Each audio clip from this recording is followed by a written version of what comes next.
Next up, for the second panel, we will start off with Selina Ho from the Kuan School of Public Policy. So Selina, whenever you're ready.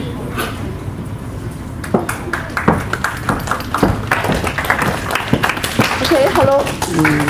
Hello? Is it switched on? Hello? Yeah. No. Okay, hello everyone. Thank you for being here. I want to thank Ian for convening this whole thing so that we can all talk about a common topic of interest. Well, actually, let me give you some background to what I'm going to present ahead. It's actually based on a larger project that involves two other collaborators. And we were funded by the Smith-Richardson Foundation. And it's actually about Pan-Asia Railway, or high-speed railway, or medium-speed railway that's being built from Kunming to Singapore. Of course, obviously, that project's in different stages, and not everything, different stages of construction. And we still don't know what the result is going to be finally, and whether we will succeed. But this paper is part of that. I'll give you a little explanation in a bit. So this is part of our group. There are three of us, and that's the station master in Thailand. It's one of the, we went on a 2-week trip. We went on several field trips. So this is one of them, and we went to Thailand for about a week, and then we went to Laos for about a week, and then the other countries as well. So it involves 7 countries. And plus China, so that's why 3 of us are collaborating on this project.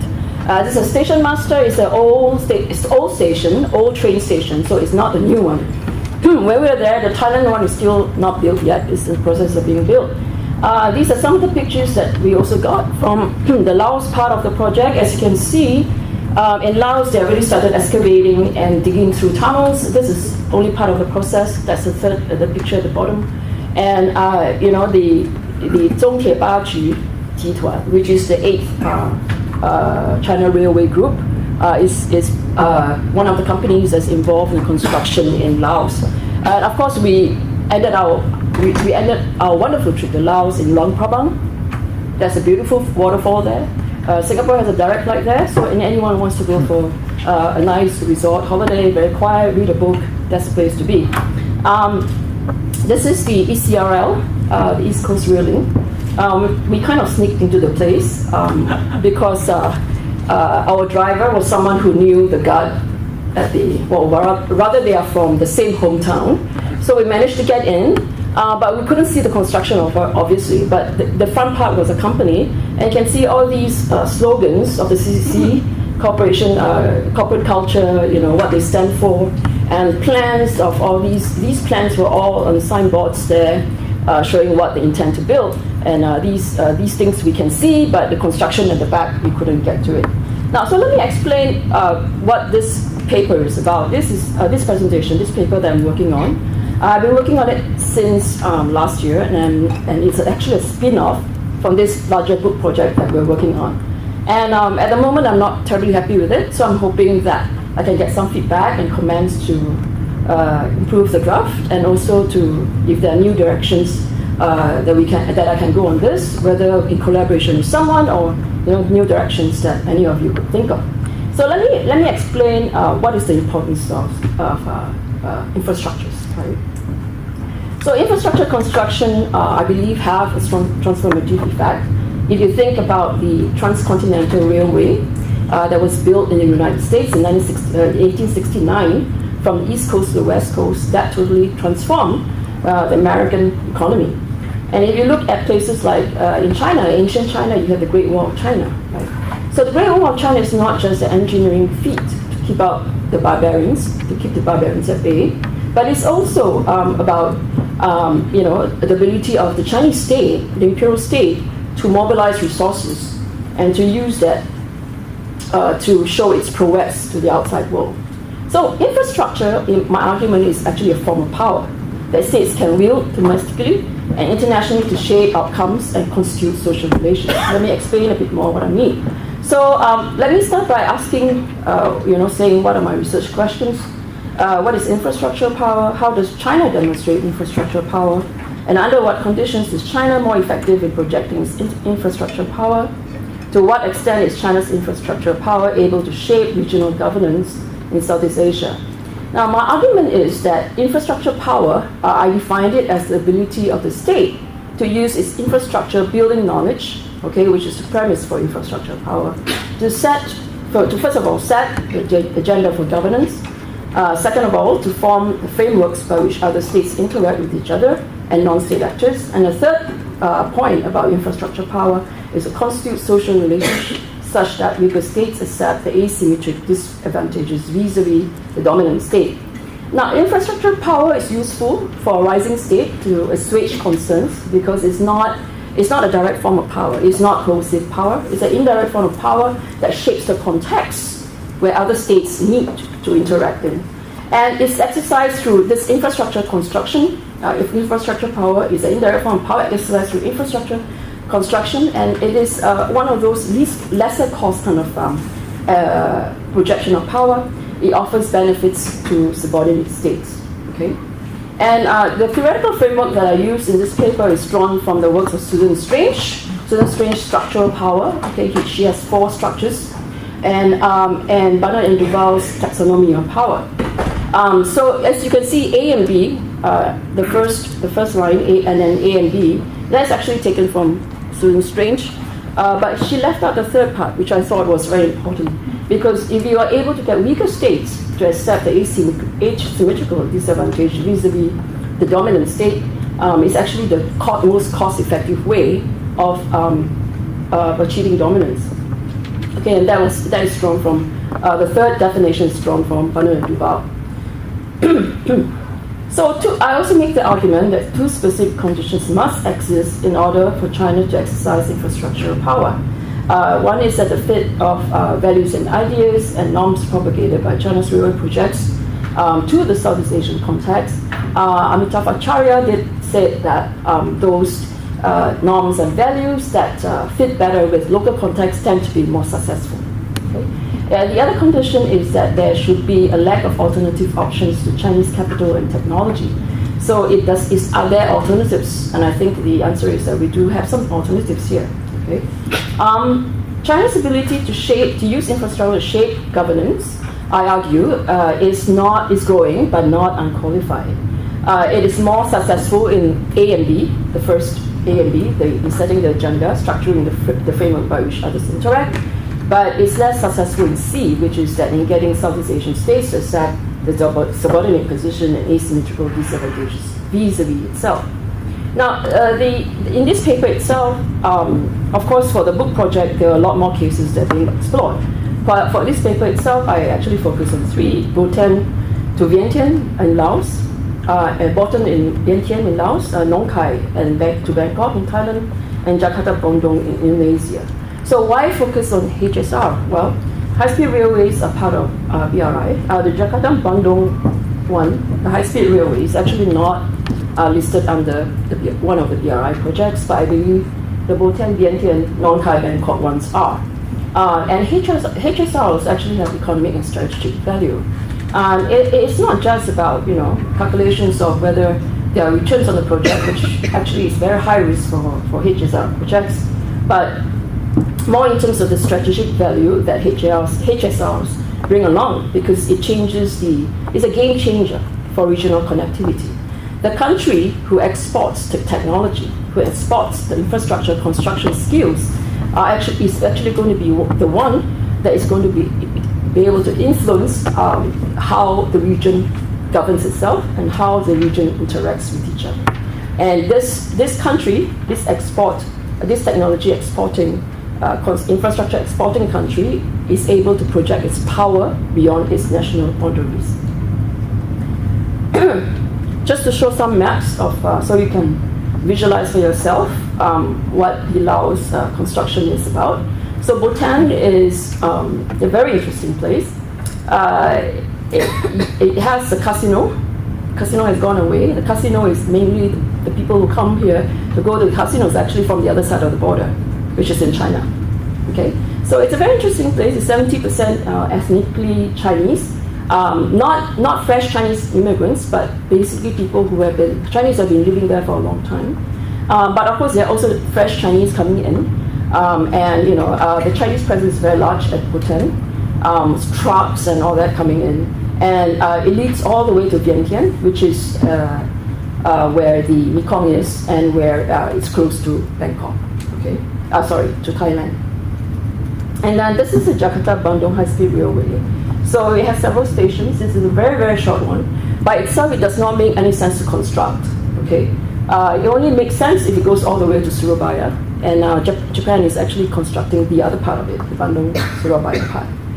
There's competition with Japan on this particular line. This is the Thai project. So Japan is doing the east-west corridor, and you have China on the north-south, which is to connect from Nong Khai up at the border, B, right down to Bangkok. Okay, Nong Khai is across from Vientiane. Okay. All right. So what are the conditions for China to project infrastructural power?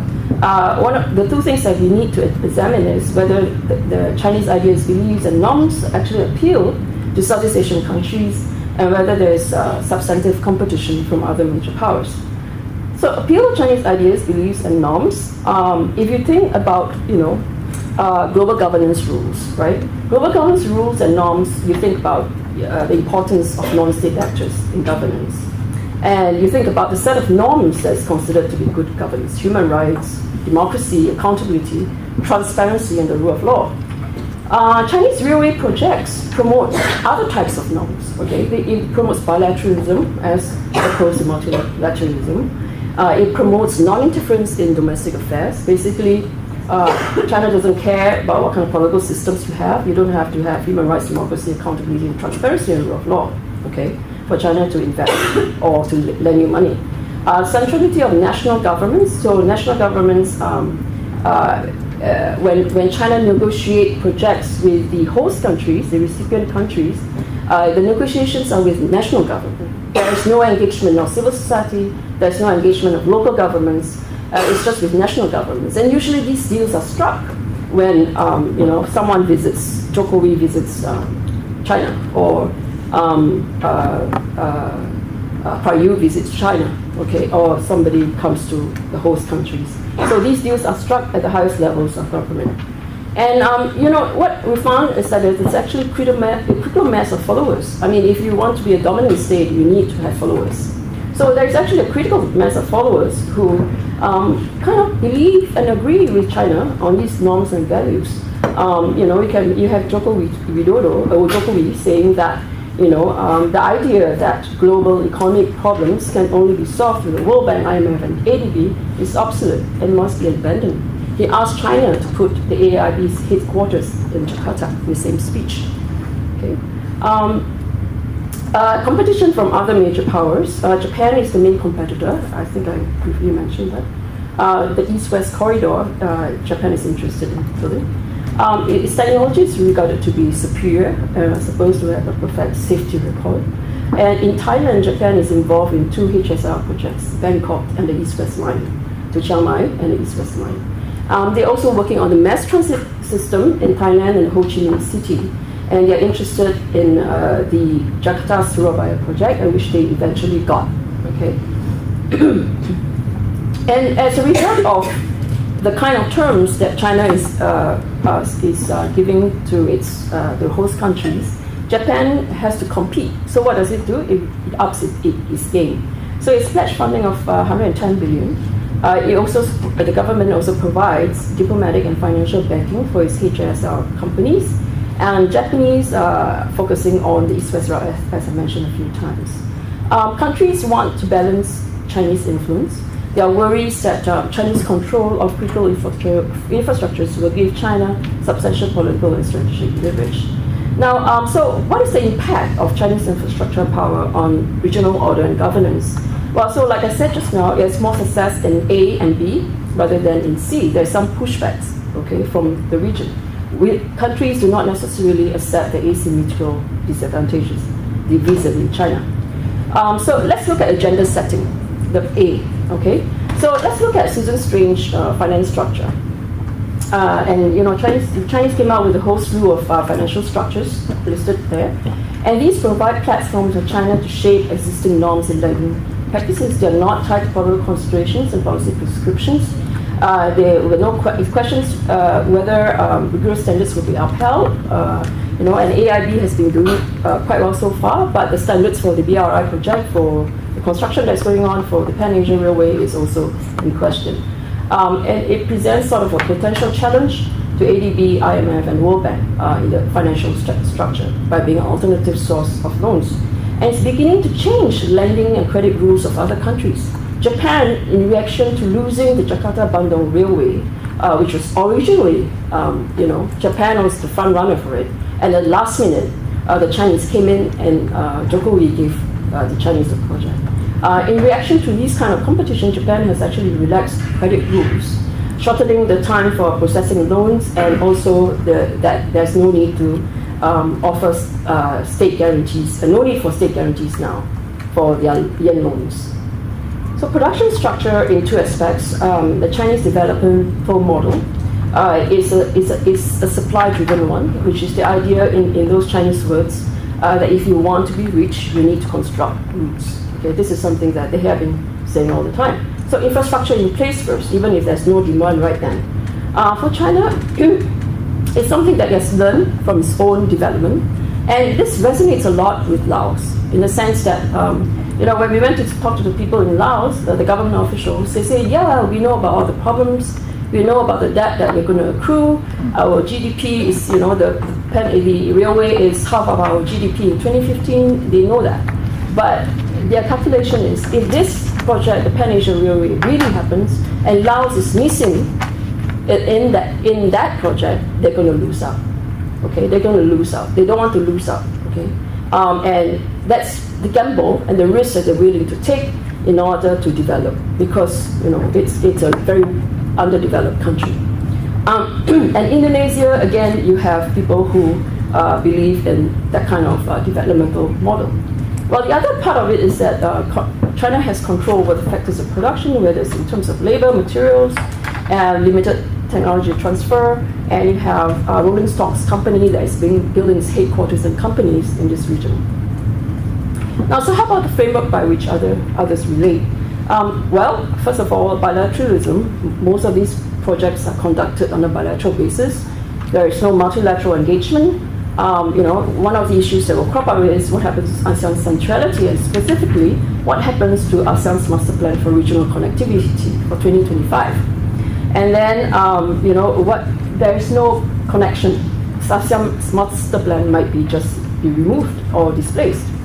And then the centrality of national governments, there's little engagement with NGOs and civil society, lack of transparency and standards. So when it comes to the last point, which is the acceptance of subordinate status and asymmetrical disadvantages, China is less successful here. In the negotiations with Thailand and Indonesia, a lot of the negotiations went according to what the Thais and the Indonesians want. You can ask me in Q&A exactly what it is, because I'm running out of time. I'm going to shortcut everything. Okay. So and then the idea that we have somebody who said that the Jakarta-Bandung Railway is a beauty contest, meaning that there are so many people who wants to build our railway, Japan and China. We can choose the best looking one. Okay. And we have the same kind of remarks that when we do our fieldwork with a very high-ranking senior Thai advisor to the Chinese government. He said that Thailand is like a beautiful woman, and that she can take her time to choose who she wants. There are many suitors. She can take her time. In the meantime, she can clean her house, put her house in order, and then she'll decide who she wants to marry or give the project to in this case. Okay, so this is a very interesting analogies that they use. And two conditions constrain Chinese influence: decentralization politics, particularly in Indonesia. Nationalism, public opinion is an issue. So domestic politics play a large part in this case, right? But a country like Laos finds it harder to resist Chinese demands. Those are the evidence that Laos is going to be at a disadvantage. Okay, thank you very much.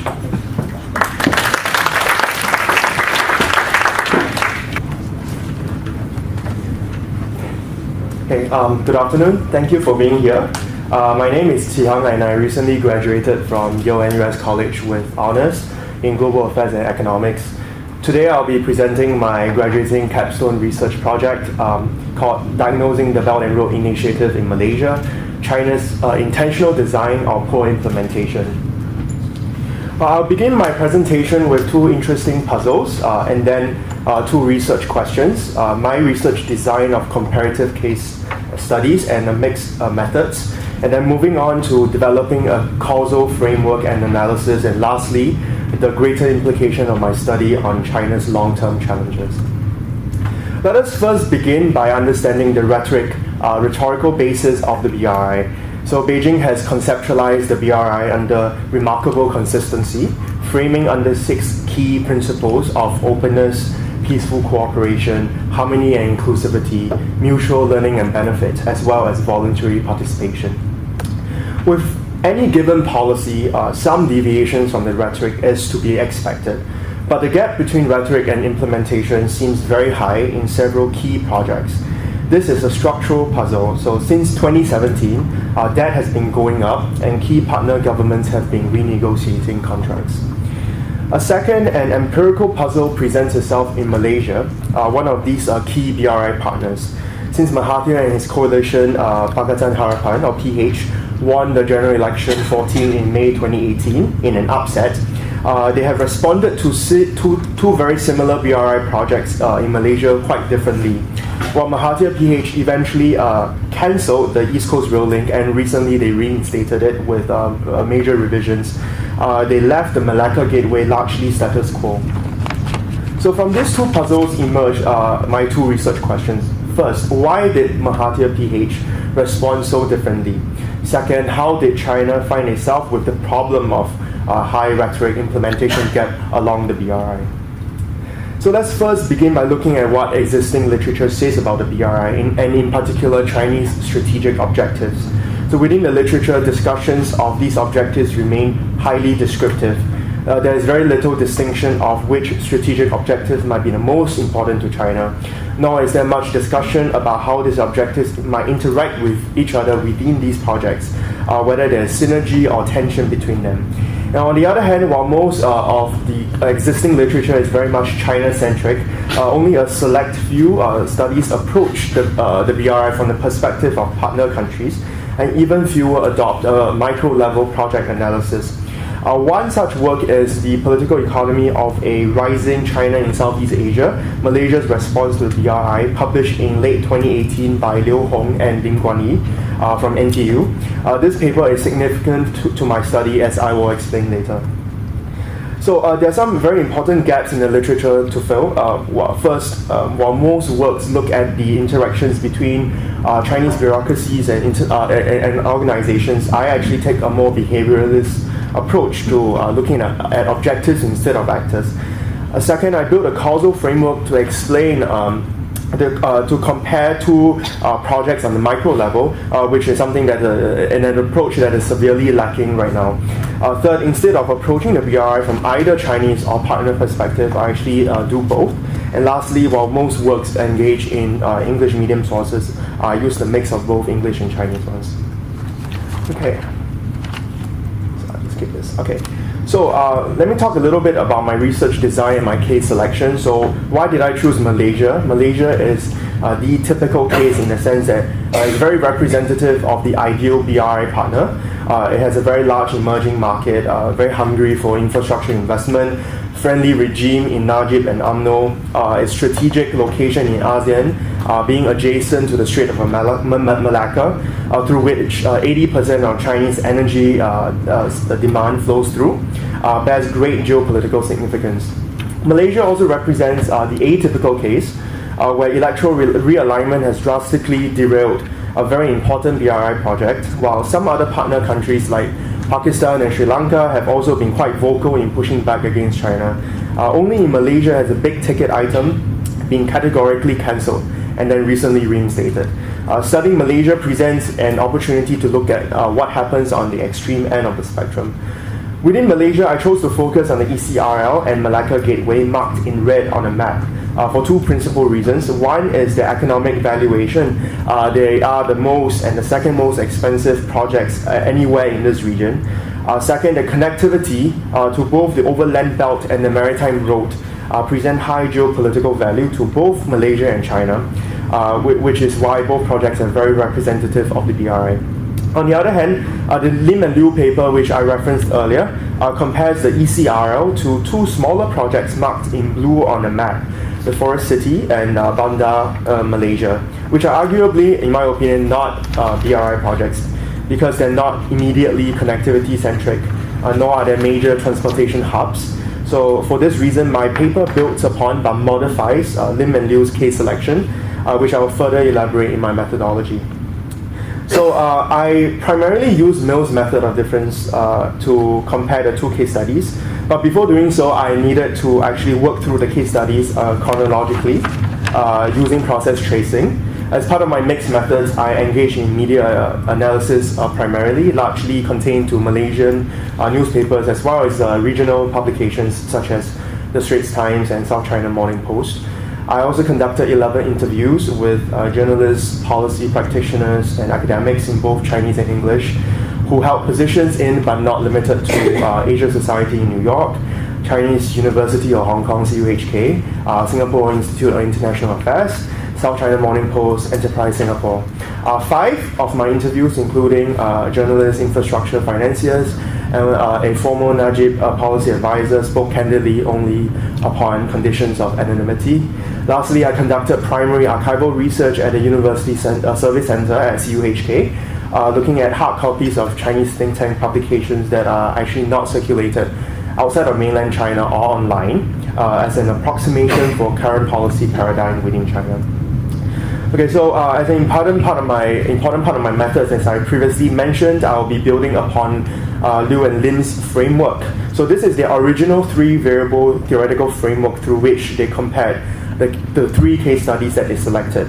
So instead, I will be expanding on the number of variables to 5 to include commercial viability V4 and anti-corruption sentiments V5. So 2 variables that are actually borrowed from Amrita Mali's 2018 analysis of the China factor in Malaysia's G14. Additionally, I also compare the ECRL, which is in Liu and Lim's framework, to the Malacca Gateway, which is not, for reasons that I mentioned earlier in case selection.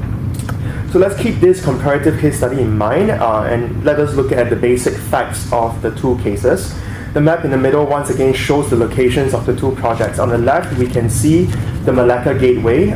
It's actually a mixed development project with commercial, residential, industrial, and maritime infrastructure, valued at $12 billion US, co-developed by the private Malaysian developer KAJD, which also happens to be the majority stakeholder in this case, with the Chinese state-owned enterprise Power China as the minority stakeholder. On the right, the ECRL, which connects the Western Klang Valley to the 3 underdeveloped eastern states where new ports are being constructed, is valued initially at 13.4 billion, was later revised in late 2017 to 20 billion, and then the latest revision in April 2019 dropped it back to 10.5 billion. So 85% of this budget is actually financed by the state-owned Chinese bank, Exim Bank, on a soft loan of 3.5% interest to be repaid within 7 years. On the construction front, 70% of the ECRL is to be contracted to the China Communications Construction Company, CCCC, and 30% managed by the local Malaysian Rail Link MRL. This was also changed again in April 2019 to a 50-50 joint venture. So it is important to compare these 2 projects side by side in terms of the timeline. Right, starting with the ECRL on top, it was actually first conceived when Najib met Xi Jinping in Beijing in November of 2016, and then it was inaugurated in August 2017. Sometime in late 2017 and early 2018, Mahathir started to signal intention to review the project. In the campaign itself, mainstream resistance to the ECRL picked up by quite a bit as the YNDB scandal started to explode, to which the ECRL was actually very much affiliated to. In May 2018, Mahathir won the G14, and by August, in his first visit to Xi in Beijing as the Prime Minister, announced the cancellation. So in 2019, after months and months of negotiation between the two governments behind closed doors, the budget was revised down by about a third to 10.5 billion. And then now financing, as I mentioned earlier, it also has become 50-50 from 70-30. And then after Mahathir's visit on April 15th, he actually attended the BRI forum on the 27th. In comparison, the Malacca Gateway, the initial announcement was made by Najib and the then Malacca Chief Minister Idris Harun, member of Najib's party UMNO, very much further back in 2014, February 2014. It was only in 2016, September, when KJD, the Malaysian developer, signed the binding memorandum of agreement with Power China to co-develop. So nothing actually changed all the way up till even past the G14. It was in June 2018 when Mahathir announced that he had intentions to review the project. So from June to August 2018, the ECRL and the Malacca Gateway actually held a similar review status. While the cancellation was announced in August for the ECRL, in September 2018, the new Chief Minister of Malacca, Adli Zahari, now a PH member, has signaled both local as well as federal intentions to continue the Malacca Gateway. Okay. So in the next section, I'll walk through the steps of building a causal framework by first elucidating the independent variable IV, which in turn will influence the intermediary variable, which is the nature of the project, whether the project is extractive or inclusive, and then in turn the dependent variable, which is the level of rhetoric implementation gap, which I measure using the response of Mahathir and his party. Okay, so recall the framework that I introduced earlier from Lim and Liu, my modified and expanded framework. I'll be going through each individual variable to test the two case studies. We'll start with V1, which is domestic ethno-political agenda, which is defined by Lim and Liu as the degree to which Malaysian government uses racial divisions in electoral politics to accrue political capital. So both projects register high as a value.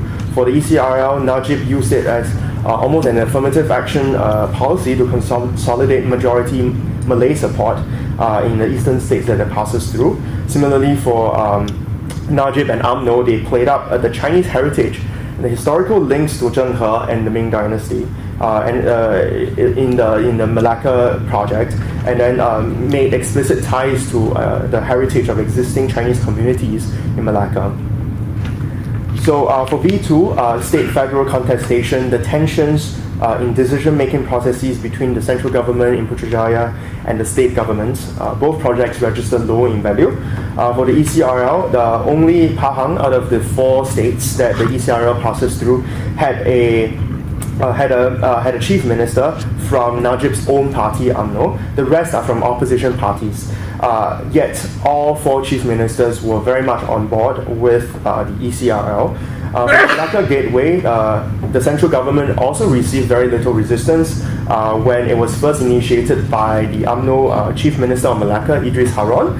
But even after the PH takeover of Malacca after G14, the new Chief Minister from the opposition party to UMNO still did not contradict the predecessor's decisions in Malacca. So for this reason, we can also eliminate a V2. V3, geopolitical goals, which Liu and Lim define as the degree to which projects satisfy Malaysia's needs in trade, energy, and military security. For both the ECRL and Malacca Gateway, construction of new trading routes and deep water seaports and other accompanying industrial and maritime facilities help Malaysia recenter itself as the trading hub of Southeast Asia, and potentially providing it with a key comparative advantage over and the opportunity to entirely bypass Singapore, a key rival. So for these reasons, we can also eliminate V3. So V4 and V5 are variables that were not in Lim and Liu's framework. V4, commercial viability, there's a pretty big difference here. The ECRL after the initial budget revision, cost almost 50% more than the Malacca Gateway. In terms of revenue generation, the ECRL also lags very much behind. It was, even the most conservative estimates would say that the ECRL would only break even. The most optimistic estimates would say that the ECRL would increase the GDP of 3 eastern states by about 3%. On the other hand, the private development, that is Malacca Gateway, was projected to generate some 287 billion, even though this number is very, very big. So in terms of job creation, the ECRL also promised twice as many jobs created as the Malacca Gateway.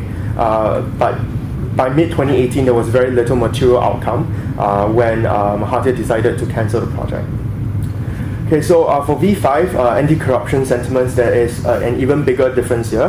The ECRL was almost exclusively linked to the YNDB scandal. So after cancellation, it was actually revealed that ECRL budgets were inflated and rechanneled through the YNDB to pay off Malaysian fugitives. But even before the YNDB exposure, public perception of the ECRL has been one of corruption and opacity, stemming, I think, largely from the initial closed-door negotiation between the two governments in Beijing. On the other hand, the privately financed and developed Malacca Gateway suffered no such association. Okay, so we have two variables that have very likely caused different outcomes for the two case studies. I have 5 reasons for why I believe that these two variables are less about Malaysia and more about China in general. So the first reason is that throughout the entire campaign, Mahathir actually explicitly referred to the G14 as a referendum on China, going as far as to juxtapose images of Najib and Xi side by side. Second, in Mahathir's public statements about the ECRL's inflated budgets, the steep financing contracting terms, and a closed-door negotiation process, Mahathir explicitly tagged these problems to what he calls the rise of Chinese opportunism, a warning against, quote, an era of new colonialism. Third, the controversy of the Chinese involvement in the ECRL is also against the backdrop of aggressive Chinese real estate investments in the past few years. Fourth, the key concern, so Mahathir actually cited a key concern of lack of economic calculus for the ECRL. But if truly this concern was economic, then he wouldn't have been so willing to bear the entirety of the cancellation penalty in the first place. Mahathir also campaigned very heavily on debt as an issue, but if you substantively, if you look at Malaysian debt, it's actually not very high. And lastly, I think perhaps more importantly, if you look at Mahathir's first tenure as the Prime Minister, his rule was actually quite undergirded by his ideology of Malaysia as a sovereign regional power that is eager to stand up to China whenever necessary. So it is not unsurprising that he's quite consistent in that ideology in his second tenure. Okay, I will briefly talk about completing my causal framework. So having isolated V4 and V5, V4 and V5, my main argument actually in this paper is that the independent variable that is causing this chain of events is actually security profitability tensions in Chinese strategic objectives. So this is actually a recurring theme that's found in a lot of Chinese think tank documents, which boils down to a very simple question: what's more important for China, geopolitical concerns or making money? So I will explain this more in greater details in the Q&A because I've run out of time, but thank you very much for your attention.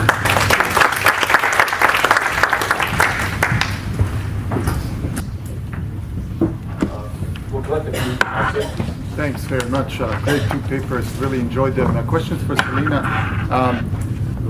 Question is for Selina. So I really enjoyed the framework. I was wondering first why you chose to go with Susan Strange and Barnett and Duval as opposed to, say, Michael Mann, who actually came up with the concept. And second, how do you measure the fit resonance or subordination of the actors in the region to China in a way that's non-tautological? I struggle with this causal mechanism myself, and I wanted to hear your thoughts on this. going back to Acharya. Thanks. All right, thanks. Minjia?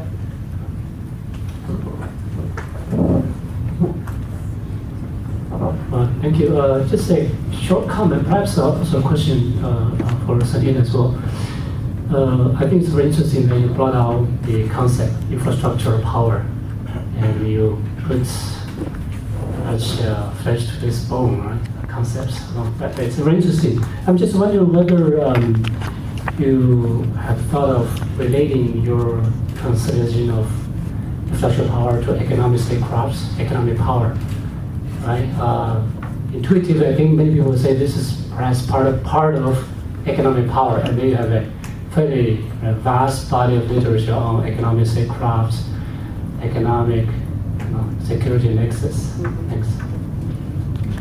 Right.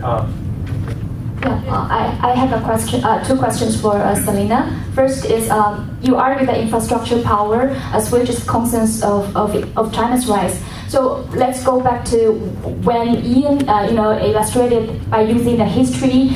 If what he said is, is correct, as happened in the colonial and Cold War, how those smaller countries are concerned about those infrastructure development, then shouldn't Southeast Asia be more worried about China's infrastructure investment? There's kind of contradictory thread between you and Ian's argument. And second, go back to the question I raised about the subordinate position. I want to ask, is China intentionally getting Southeast Asia to accept this position, or is it just an objectivity that Southeast Asia refuses to accept, no matter how other major powers try? Or is it's what? The subordinate position, is it a fact, a reality? No matter how other powers try to, to make them accept, but they refuse to, either mentally or physically. It's just difficult. It's just difficult. All right, one more from Steve. Okay, Steve, Irene, and then we'll get response. Hi, thank you. Question to Selina. So in your framework, right, you give these sort of two conditions that successive infrastructural power is conditional upon. Should we think of these as jointly necessary or jointly sufficient, right? It might help clarify a little bit there. But in addition to that, right, how do we ultimately assess whether or not these conditions are present? So in particular, you brought up the example of this quote by Joko Widodo, right? And that seems like an incredibly motivated and strategic statement to say, I believe in bilateralism, bring the AIIB here. Do we assess it on the basis of elite statements or elite sentiments? Or do we assess sort of, in particular, that congruence of ideas and values, that condition, on mass sentiments or sort of mass statements? And then just quickly for Qi Hang, great job. You kind of, ended with saying that you think it's more about Malaysia than China, and I just wanted to pose you a really quick alternative, right? In some sense, right, the ECRL, the project is announced, all of this happens after Mahathir and his kid get thrown out of power, basically ejected from UMNO. They come back in the election, right? So to what degree should we not see the whole renegotiation and the problems surrounding ECRL as basically one set of elites that got booted out of a deal that they would have gotten paid on, coming back to power, creating a fuss about it, and then basically changing all the contracts such that their people are now, or they and their support networks are now being paid, and therefore there's really no difference between these two cases. Okay, one more question for Selina.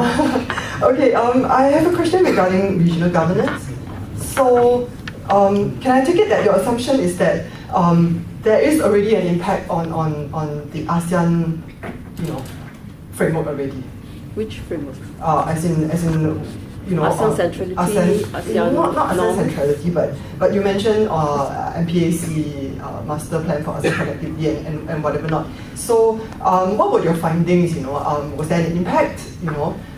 Because my own research was telling me that MPAC 2025 is still 3,000 feet up in the air and it's nowhere near the ground. Exactly. So what effects have you seen? That was particularly striking. Alright, why don't you guys I answer? think and then- maybe you can't answer because he's got one question. I have like I don't know how Yeah. many questions. Alright. I think that's a good comment that also went through my head when I was doing this paper.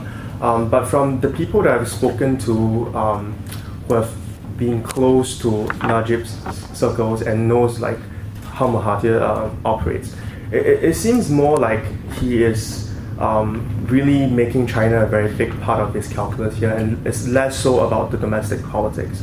And like I mentioned just now, like the entire campaign almost felt like a referendum on Xi Jinping's policy in China, and it was also against this very prominent backdrop of Chinese investors buying up land and property in Malaysia. So that is one limitation of my study that I want to continue exploring to see if I can truly eliminate the Malaysian factor in this and say that it's fundamentally more about China than about Malaysia. Yeah, thank you. Yeah, Chiang, it's actually a reflection that your project's a finished product and a good product. That's why there are no questions. Mine is work in progress, and I'm actually not really happy with the paper that I presented just now. And this is precisely why I have so many questions, and I want these questions because they make me think about what other ways I can think about this paper. So like I said, this is actually this is an offshoot from a book project. The book project is under review. The paper is something that I've been working on, not happy with it. But I'm able to answer some questions better than others, okay? So for your question about why Susan Strange and Bernard Duval and not Michael Mann, sure, Michael Mann, infrastructural power, but the way that Michael Mann conceives of infrastructural power is domestic, about the penetrative ability of the state, down to the levels of grassroots level. And China is traditionally known to be a country with that kind of infrastructure power, or the ability to penetrate into society with one-child policy and all that kind of stuff. Now, the issue I have here is when I come to a theoretical block, because it's how am I going to tell the penetration level of the Chinese into the Chinese society? I mean, that's extremely difficult to measure. I mean, not Chinese society. I mean, in the other countries, that's extremely difficult to measure. And so this is one of the key reasons why. And I find Susan Strange's and Bernard Duval's frameworks to be particularly useful because then I can look at it from an external point of view. I mean, as a form of external power. I mean, infrastructure power as something that you can look to penetrate into other countries instead of domestically. I think it's easier to measure and to see in that sense. So the measurement of asymmetrical disadvantages. I mean, what I have generally from my project is some of these anecdotal kind of evidence, which is that basically you can see Thailand being able to, after prolonged negotiations, they actually are able to tell the Chinese, I'm not going to use your money, I'm going to raise funds domestically, I'm going to use domestic loans, a combination of loans, but not necessarily from the Chinese, and I'm going to own it. I'm not going to give you the land that you can use around the train stations for your own development. And for Thailand was able to do it by saying that, two conditions, which recently, someone, who is it now? The former transport minister, Marie Pagetsu, she was involved in all these things, and she was saying that they managed to do two things, which I think has been reported before, which is that they managed to negotiate the project from a government-to-government project to a business-to-business project, and for that there'll be no sovereign debt guarantee. So these two things. So you can see these states pushing back, and then but in the Laos case, you can see that they're 70% of it's a joint venture. They're 70% Chinese owned.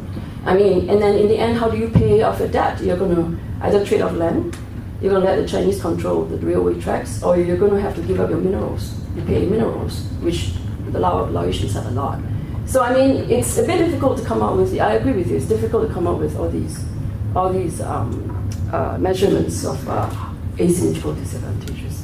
I'm still thinking about it too. So infrastructure power, economic statecraft, Ming Jiang's question. Yeah, it's true. I mean, I think you're right. Economic statecraft, I should try and explore in that area. The only thing I have been reluctant to do so is because I think a lot of people are working in economic statecraft already. And yeah, so that's one key reason, because I think a lot of people is working on China's economic statecraft, but I definitely should go and find out more and see whether I can use it for my paper. Okay, what is this now? So it worked. Who asked the next question? So, somebody, your colleague, right? You asked about, is Southeast Asia worried about infrastructure and the contradiction with Ian's statements about infrastructures, right? Well, I came in a bit late, Ian, just now, sorry, because I was in a traffic jam. So I didn't know what he said, but basically the idea is that Southeast Asia is, this is to me an indirect form of power, as opposed to saying using coercive power like what China would use in the South China Sea.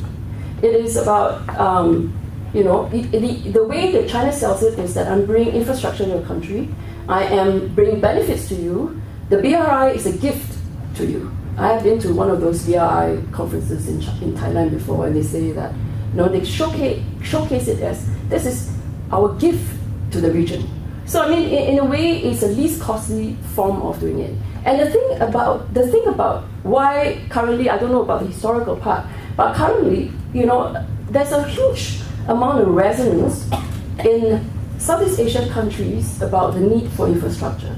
Jokowi puts infrastructure building as his key priority for the government, and also in his campaign. It's the same for Prayut in Thailand. So a lot of governments in this region place emphasis on infrastructure. So if, whether it's Japanese or Chinese or Koreans that give us the technology, the money, the loans to invest, to build this infrastructure, they're willing to take it.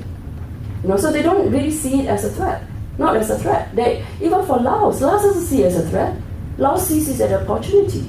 So a lot of times when we read newspaper commentary, people think that China is doing all these bad things, debt policy, debtors, and all that kind of stuff, right? But if you actually look at the reactions from some of these host countries or recipient countries, you realize that they actually know what's going on. They're doing it with their eyes open, and they're willing to take the risk. They know what's going to happen. They're willing to take the risk because for a country like Laos, the title of our book, the book project, it's called Rivers of Iron. And that quote, that is because in one of our interviews with the Laotian transport official, he said that Laos needs its own iron road, iron river. It has the Mekong, but the Mekong is in the upper part of Laos. But it needs something to go through the country to connect to other countries. That's what he meant. So there was this deep hunger, and that's the resonance that China had. That when China gave this gift of infrastructure, the resonance is in the region. The region wants it. Okay. Then I didn't quite understand your question about the state. Okay, never mind. Okay. You can ask me later. How do you assess if it's true? Jointly sufficient on? Well, basically, this paper, and it's very much elite focused, I have to say. So it is about elite sentiments, primarily because, like I explained at the beginning of the project, it is the way that the Chinese go about negotiating this. It is about the elites, and that's when actually some of the tensions come into play, where the public opinion and nationalism actually doesn't, there are concerns from society itself, but the elite sentiment is they support these projects, they want these projects because they see that as a way to drive economic growth in their own country. So yes, for that, if I'm answering your question, I'm not sure that was what you were asking. Okay, but, all right, regional governance master plan, Irene, right? Okay, sorry. You look different today. Regional governance, master plan. Okay, so what is happening now is that the master plan has been pushed back and pushed back and pushed back. And like you say, it's up in the air and nothing's happening. So the point I was making was that, when China would do all these Pan-Asia Railway, all these connectivity projects in the region, there is no consideration or thought to to discuss with ASEAN about the ASEAN Master Plan for connectivity. There's no consideration to discuss or to make sure that they make sense together. So they are not talking to each other. But I met Mary Pengetsu recently, and she's been involved in all this. She said that they are now initiating talks between the master plan, the ASEAN Master Plan, and the BRI project itself. But the problem always is, as you would know, ASEAN is very slow on the uptake on these things. They're very slow moving in all these things. So the master plan has not moved. So BRI is already how many years old? 5 years old, and then they decide that they're going to talk. They need to talk to the Chinese about it. So basically, there has been no conversation about whether there are overlaps in their plans, whether one can meet the other. Are they there has been no conversation.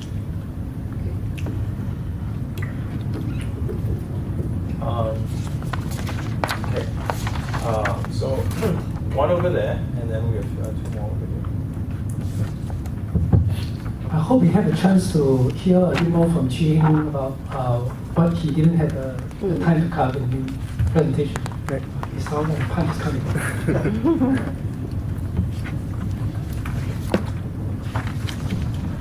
I have a question for both the presenters. For Selina, does your infrastructure research project differentiate between the state power or recipient countries?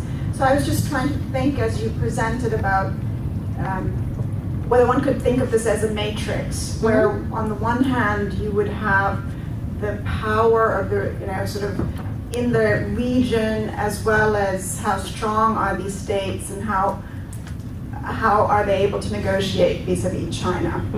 So recipient state power, and also the types of infrastructure projects. But you talked about railroads, but are you also looking at other infrastructure projects? Because it seems to me that the implication of building a railroad or financing, say, Myanmar's Naypyidaw or infrastructure is quite different from the implications of Colombo City Port in terms of legal issues, right? The 99-year lease agreement, the kind of laws that will govern people working there, etc. So if one thinks about this as a matrix, would you differentiate amongst the kind of infrastructure projects and the power of the recipient countries? And for the second presenter, Qi Hang, a very interesting study. I'm wondering whether you would think about zooming out from the Malaysian case comparatively also, because it strikes me that when we look at the recent Malaysian elections and compare them to the Sri Lankan presidential elections of 2015, what you have in both cases is that Chinese investments played a big role. And in fact, one could argue that the incumbents were voted out due to the rhetoric and the issue of BRI investments. But then when you look at the winners who ran on a platform of renegotiating or throwing the Chinese, ending these projects, in the end, they're both not able to deliver on that, right? They have to renegotiate in some way. So it'd be interesting to, now that you've looked at the Malaysian case, to see whether there are similarities with other BRI cases. Thanks. Thank you. Two questions again. First for Qi Hang, and just echoing the earlier question. You didn't get a chance to finish, but you talked about the principal agent problem, and your second conclusion was about how if it's not extracted, you could reach a mutually compatible outcome. Could you elaborate a bit on that? And to Selina, if I may, similar query. In the railway construction in Laos, again, the major concerns that's been articulated outside Laos is the manner in which responsibility and governance and so forth is being shared, and to the extent Laos has a say in it. Did you have any inferences from your visit about the issue of capacity within the Laotian state to execute mutually beneficial outcomes? Was there? No, you go first. Oh, okay. I have a quick question for both of you. I mean, one is that I'm trying to understand why is China specifically so interested in investing in infrastructure? I'd always thought it had to do with sort of this grand master plan of one belt, one road, so connectivity, and sort of these are pieces in the puzzle, and you have to have all these pieces together in order to have the big picture. But a lot of these projects are not really part of that big piece of puzzle. They're standalone projects and so on. So why infrastructure in particular? I mean, with America, you saw you could if you're interested in profit, you could invest in various other ways. Even if you're interested in like geopolitical influence, there's various industries you can invest in. Why infrastructure? Is it about visibility? Is it about, or is it just a local reason? Maybe like given China's own urban development, it had a construction industry that was very well developed, and now it's ready to it's lying idle. So it says that now we can export that abroad. So that's the first question. And the second is about what from both of the papers we saw that these are not foregone conclusions that the terms of the deal. They're still open to negotiation even after some periods of time. And both for very different reasons. One is in Malaysia, sort of a populist leader comes into power with a strong domestic support and is able to renegotiate. Or in the case of Thailand, you get Japan and you get an alternative buyer to sort of compete with each other. So can we from that say then the situations like what happened in Sri Lanka are not foregone conclusion? It's not just you pay up or we own you. But the receiving parties have things to negotiate with.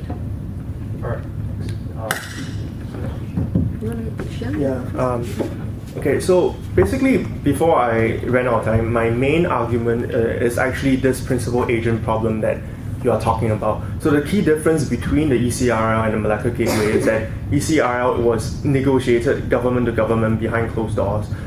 The developers underneath the governments were essentially told what to do. And for Malacca Gateway, that was a privately co-financed, co-developed project. So in this case, the principal for the ECRL is the Chinese government, and the agent in this case seems to be the state-owned enterprises that are carrying out the project. So my main argument is this of security profitability tensions. So for the ECRL, it's quite clear that the Chinese government never went in thinking that making money was like a top priority. For them, it was always gaining access to a safer route for energy and traded goods to bypass the Malacca Strait, which is a huge problem for them because it's very narrow and it's easily flanked. So for them, the geopolitical security aspect is always the greater concern for ECRL. But obviously for the state-owned enterprises that are carrying out the operations, the financing and the building, that is of a lower priority. They want to make money. So the tension between the principal and the agent, my argument is the underlying factor for why the ECRL came up with such extractive terms, because the Chinese government didn't really set a path that was easy for profitability, but nevertheless the SOEs still need to profit, which is why the local partners in Malaysia got squeezed out so badly. But for the Malacca Gateway, this is not the case because the two governments are largely quite non-interfering when it came to the memorandum of agreement.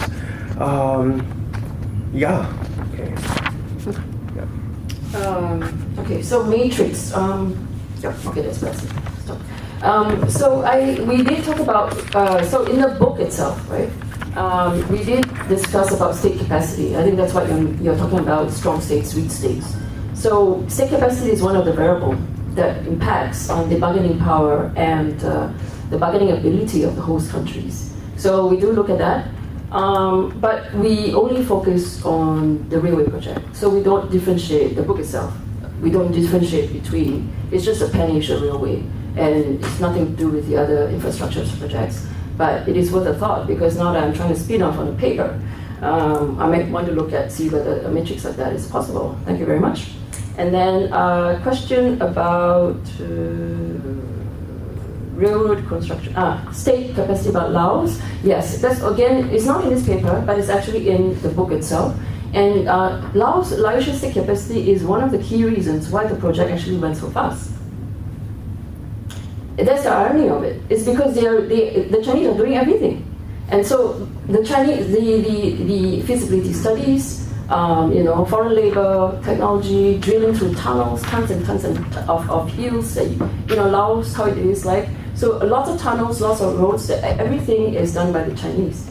So because they have very little engineering capacity, their education system is not advanced enough in terms of producing engineering students, and low population density, skilled labor is not there. So feasibility studies are all done by the Chinese. So basically, the reason why in Laos actually went ahead so fast, one of the reasons is that basically it's because of its weak capacity. The Chinese took over everything and did everything. Okay. And then why infrastructure and not why infrastructure? Well, basically, you touched on one of them, which is that there is actually a large domestic construction industry in China, and it's China's through its rapid development has built up this large industry in construction and also in steel capacity, right? So they have excess steel, and I might count the book Rivers of Iron. It's actually rivers of steel. These trains are actually constructed with steel material, and so they need to export that. And absolutely right, China had a huge experience with, in terms of the high-speed railway. If you go, I assume you have been to China. Okay, if you go to China, take some of the high-speed railway, and you'll see how advanced they are. It's been amazing, just simply amazing. How fast you can travel from Beijing to Shanghai, and from Shanghai to Nanjing and other parts as well. And the high-speed railway technology is superb, it's fast, it's cheaper. Compared to the Japanese, they have more safety issues, but they are cheaper, they are fast. So they have a whole technology capacity that they can export. They have the knowledge base. This is the knowledge structure that Susan Strange talked about. They actually do have dominance in the knowledge structure in a sense. So why not infrastructure? Why not high-speed railway? Export it out. We know it. We have done it. So we also need to let our companies grow. As the domestic market saturate, you need to export outside, right? And then something about a foregone conclusion. And what was the question about foregone conclusion? What was?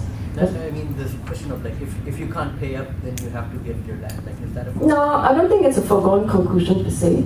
I think that it is something that it really depends on the ability of the recipient country or the host country or the borrow country to decide to negotiate with the Chinese. I mean, different countries have negotiated in different ways. Obviously, those with weaker state capacity, you're going to find that you're going to have to maybe give up land or give up minerals for that. But if you could go someplace like Africa, the Chinese have cancelled some debts there. Some of the debts that the African countries owe them. So, the different models. It's not a foregone conclusion. Yeah. Is there anyone else?